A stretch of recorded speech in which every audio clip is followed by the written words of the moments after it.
शादी के 7 वचन और 7 फेरों का मतलब क्या है? शादी के 7 वचन मतलब विवाह में पति पत्नी 7 फेरे के साथ 7 वचन लेते हैं। हर फेरे का एक वचन होता है जिसे पति पत्नी जीवन भर साथ निभाने का वादा करते हैं। लड़की विवाह के बाद लड़के के वाम अंग में बैठने पर पहले उससे 7 वचन लेती है। हिंदू धर्म में विवाह का अर्थ महत्व क्या होता है? शादी क्या है? इसका क्या मतलब है? क्या यह जरूरी है? शादीशुदा जिंदगी कैसी होनी चाहिए? यहाँ सद्गुरु समझा रहे हैं कि शादी कोई सामाजिक नुकसान नहीं है, बल्कि यह हर व्यक्ति की ज़रूरतों को हिसाब से और उसकी पसंद की बात होनी चाहिए। साथ साथ रहने के संबंध, तलाक और शादी की प्रक्रिया कैसी हो, इन मुद्दों पर भी सद्गुरु यहाँ अपने विचार रख रहे हैं। तो चलिए देखते हैं सद्गुरु जी क्या कहते हैं। हमें यह समझना चाहिए कि शादी की यह व्यवस्था क्यों है। हर एक मनुष्य की चाह, वो स्त्री हो या पुरुष, कुछ ज़रूरतें हैं। आप जब 8 साल के थे तब अगर मैंने आपसे शादी के बारे में पूछा होता तो आपके लिए इस सवाल का कोई मतलब नहीं होता। अगर मैंने ये तब पूछा होता जब आप 14 वर्ष के थे तो शायद आप कुछ शर्माते, क्योंकि तब आप कुछ सोचते थे।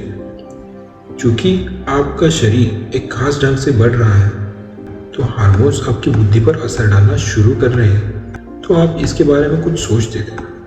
अगर मैं आपसे 18 साल की उम्र में पूछा होता तो आप साफ तौर पर या ना, या अभी नहीं, या फिर कभी नहीं वगैरह कुछ कहते, जो इस बात पर आधारित होता है कि 14 से 18 की उम्र के बीच आपके साथ क्या हुआ। दुनिया के कुछ खास हिस्सों में बच्चों को जो आज़ादी मिल रही है उसकी वजह से शादी शब्द की शायद कुछ नकारात्मक छवि बन गई है। कुछ समाजों में युवा लोग अब शादी को एक खराब चीज़ समझते हैं। आप जब युवा हैं तो आप इसके खिलाफ होते हैं क्योंकि आपका शरीर कुछ खास इस तरह से है। तब शादी एक तरह का बंधन जैसे लगता है, आपको बांधता है। आप कुछ खास तरह से कुछ करना चाहते हैं, पर धीरे धीरे जब शरीर कमज़ोर पड़ता है तो फिर से आपको लगता है कि कोई ऐसा हो जो आपके लिए प्रतिबद्ध हो। मैं ये नहीं कह रहा हूँ कि शादी कोई गलत चीज़ है। सवाल ये है कि क्या आप चाहते हैं। हर व्यक्ति को अपने खुद के लिए सोचना चाहिए।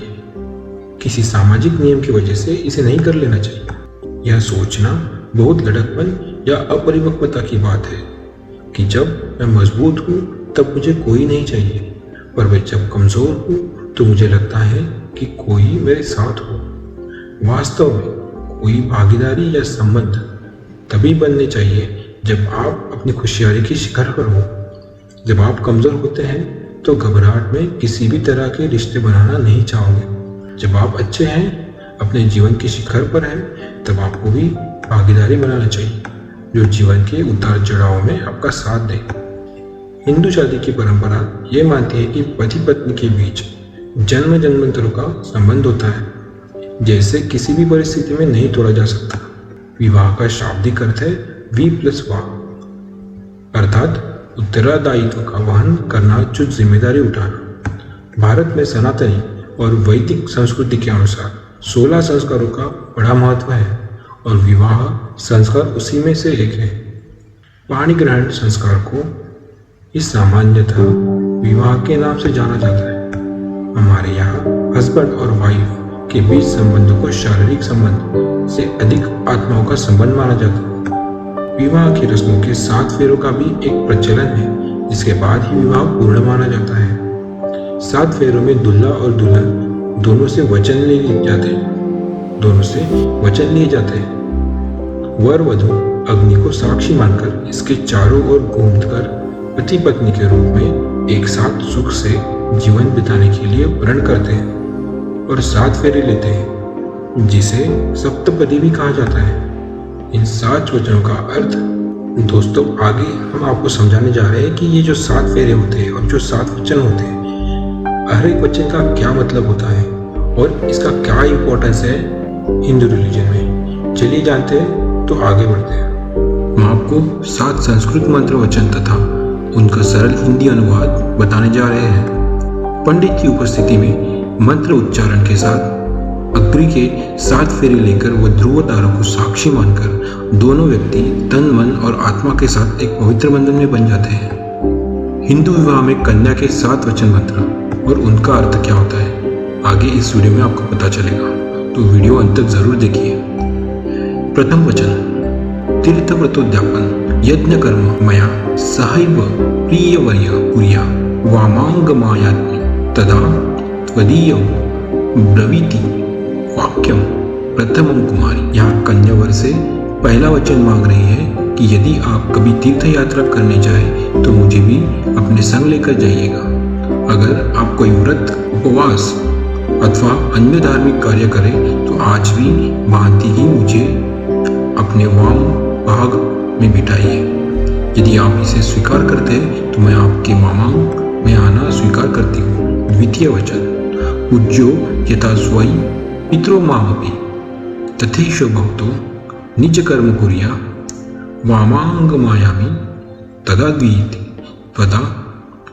द्वितीयं ब्रवीति कन्या वचनम द्वितीयम।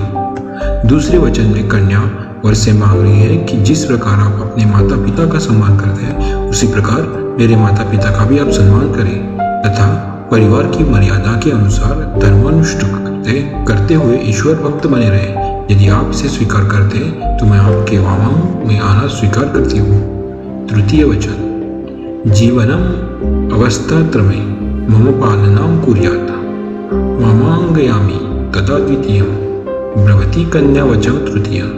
तीसरे वचन में कन्या कहती है, आप मुझे ये वचन दें कि आप जीवन की तीनों अवस्थाओं, युवावस्था, प्रौढ़ावस्था और वृद्धावस्थाओं में मेरा पालन करते रहेंगे। यदि आप इसे स्वीकार करते हैं तो मैं आपके वामांग में आना स्वीकार करती हूँ। चतुर्वचन, कुटुंब संपालन सर्व कार्य कर्तुं प्रतिज्ञायति कातं कुर्या वामांगम्यामि तदा द्वितीयं ब्रवीति कन्या वचन चतुर्थम।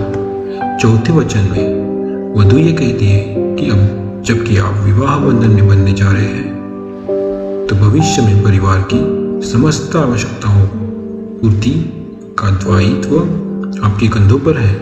यदि आप इस भार को वहन करके प्रतिज्ञा करें तो मैं आपके वामांग में आना स्वीकार करती हूँ। पंचम वचन, स्वसत्य कार्ये व्यवहार कर्मणि व्यये मामपि मन में यथा वामांगमयाति यदा त्वदीय ब्रूते वचन। पंचमंत्र कन्या। पांचवें वचन में कन्या कहती है कि अपने घर के कार्यों में, विवाह आदि लेन देन अथवा अन्य किसी हेतु खर्च करते समय यदि आप मेरी ये राय लिया करें तो मैं आपके वामांग में आना स्वीकार करती हूँ। षष्ठम वचन, न मेपमानं सविते सखीनां दयितु न वां दुर्वांसै भञ्जन्श्वेत वामांगति तथा द्वितीयं ब्रवति कन्या वचन षष्ठ। छठवें वचन में कन्या कहती है कि यदि मैं कभी अपनी सहेलियों या अन्य महिलाओं के साथ बैठी रहूं तो आप सामने किसी भी कारण मेरा अपमान न करेंगे। किसी कारण यदि आप जुआ अथवा अन्य किसी भी प्रकार की बुराइयां अपने आप को दूर रखें तो ही मैं आपके वामांग में आना स्वीकार करती हूँ। सप्तम वचन, परिस्त्रियं मातृसम समीक्षम स्नेह सदा चेन्मयी कांत कुर्या वामांगयामि तदा त्वदीयं ब्रूते वचन। सप्तमंत्रम कन्या। आखिरी या 7वें वचन के रूप में कन्या ये वर मांगती है कि आप पराई स्त्रियों को मां समान समझेंगे और पति पत्नी के आपसी प्रेम के मध्य अन्य किसी को भागीदार न बनाएंगे। यदि आप यह वचन मुझे देते हैं तो मैं आपके वामांग में आना स्वीकार करती हूँ। दोस्तों, आशा करता हूँ कि आपको आज की वीडियो में हिंदू धर्म में 7 फेरों का और 7 वचन का क्या मतलब होता है ये आपको समझ में आया होगा। तो जल्द ही इसे आपके दोस्तों के साथ व्हाट्सएप, फेसबुक, इंस्टाग्राम पर शेयर कीजिए ताकि हर एक जो हिंदू आदमी है उनको जो शादी में 7 फेरे ले जाते हैं उसका मीनिंग समझ में आए। नमस्कार दोस्तों।